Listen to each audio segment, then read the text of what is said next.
Dans l'actualité de ces derniers jours, vous avez peut-être entendu parler de ces nouvelles méthodes, la pêche électrique. Pour en parler, un spécialiste de la question, le député de la 14e circonscription du Nord, Paul Christophe, est avec nous. Bonjour. Bonjour. Je dis spécialiste car vous avez interpellé le ministre et l'Assemblée nationale directement, vos collègues députés la semaine dernière, mercredi dernier, à propos de cette question qui fait débat. Les pêcheurs du littoral menacent notamment de bloquer le port de Calais fin novembre si l'Union européenne accepte que l'expérimentation pour l'instant soit un procédé à long terme. On aura donc la réponse d'ici quelques semaines. Déjà, qu'avez-vous demandé au ministre la semaine dernière en termes de pêche électrique? C'est quoi le problème? Il faut savoir déjà que c'est une pêche qui est interdite depuis 1998, mais qui a été autorisée de manière expérimentale, donc au profit de pêcheurs hollandais exclusivement. C'est une pêche qui consiste à envoyer une décharge électrique dans les sédiments pour assommer et faire remonter le poisson, et qui donc aujourd'hui a un impact non négligeable sur la question de la ressource. Donc j'ai interpellé Monsieur le ministre Stéphane Travert sur deux thématiques, à vrai dire. La première, quelle serait donc la position de la France à Bruxelles face au lobbying hollandais finalement qui tend à vouloir généraliser cette pratique de pêche, et la seconde, quelles mesures il entendrait le cas échéant prendre pour protéger les eaux sous souveraineté française. La France, avec d'autres pays, s'est montrée, j'allais dire, forte en Europe pour l'interdiction, en tout cas le non-renouvellement de la licence du glyphosate. Ça a pour l'instant fonctionné. Est-ce que vous sentez que la France, là aussi, pourrait être forte et interdire cette pêche électrique? J'espère en tout cas que la France aura la même énergie et la même volonté, tout à la fois de protéger et la ressource et le consommateur au travers d'une pratique aujourd'hui qui génère beaucoup de questionnements. Alors parlons-en de cette pêche électrique. On va pas se voiler la face, il n'y a pas de manière douce de pêcher ces poissons. Mais ici, ça paraît quand même très brutal. C'est ça, c'est une décharge électrique. Et on va dire les choses clairement, vous me le disiez hors antenne, si c'est la sole que l'on vise, avec une décharge électrique, forcément, on tue tous les poissons.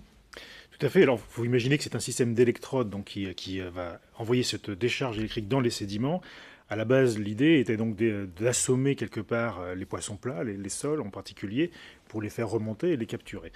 Il est bien évidemment qu'il est très difficile de justifier que le courant soit suffisamment sélectif pour ne toucher qu'une espèce, qu'une variété. Aujourd'hui, les études qui ont été menées prouvent qu'on trouve des cabillots avec l'épine dorsale brisée par la violence de la décharge. Donc ça veut dire qu'on touche aussi d'autres espèces. On relève des ecchymoses également sur ces fameux poissons plats. Donc ça montre bien qu'il y a un choc en lui-même. Et surtout, il y a un vrai questionnement sur les œufs, les juvéniles de poissons, l'ensemble de l'écosystème marin qui est certainement impacté également par cette décharge électrique. Parce qu'aujourd'hui, la pêche traditionnelle n'a évidemment pas le droit d'attraper ces poissons à partir d'un certain âge. Alors, c'est complexe forcément par rapport aux espèces, mais c'est pour préserver la ressource, pour permettre de se reproduire. Là, avec la pêche électrique, c'est quand même beaucoup plus compliqué à mesurer. Tout à fait. On sait que le monde de la pêche est touché par ce qu'on appelle les quotas, donc par rapport à un certain stock de variétés. On sait que ça fonctionne d'ailleurs par rapport au thon rouge, qui était une espèce extrêmement menacée en Méditerranée. On sait qu'aujourd'hui, il y a presque une surpopulation et on s'attend à ce que les quotas soient au contraire augmentés, les quotas de pêche soient augmentés.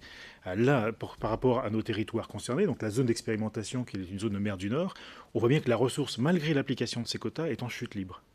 Donc on peut estimer que cette pêche électrique en elle-même vient contrarier l'ensemble de l'écosystème et touche l'ensemble des espèces, ruinant en fait cette application des quotas.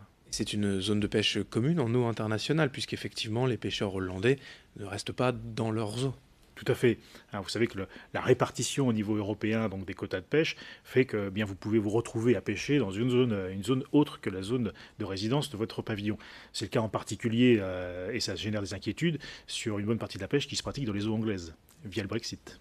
Aujourd'hui, vous sentez que le lobby, vous le disiez, des Pays-Bas est suffisamment fort pour que l'Union européenne valide définitivement cette pêche électrique? Il est suffisamment fort pour qu'on en ait l'inquiétude, en tout cas, puisque, comme je le disais tout à l'heure, l'expérimentation de base était de l'ordre de 5%.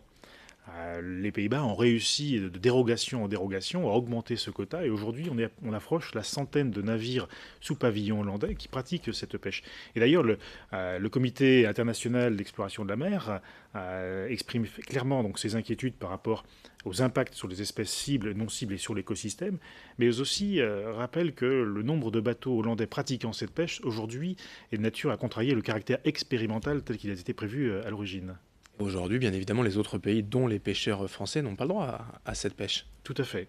C'est bien le cas, et donc c'est bien aussi ce qui légitime ces inquiétudes. Il y a un caractère partial de la décision qui a été prise, et aujourd'hui, si on venait demain à la généraliser, bien évidemment, les Hollandais auraient une certaine longueur d'avance, puisqu'ils ont déjà quasiment tous équipés. Mais vous qui les avez certainement rencontrés, que disent ces pêcheurs du littoral? Ils ont envie quand même d'essayer cette pêche électrique?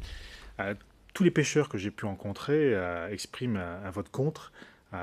Non pas parce que justement les Hollandais ont pris une longueur d'avance, mais vraiment par rapport à la prise de conscience sur la question de la ressource.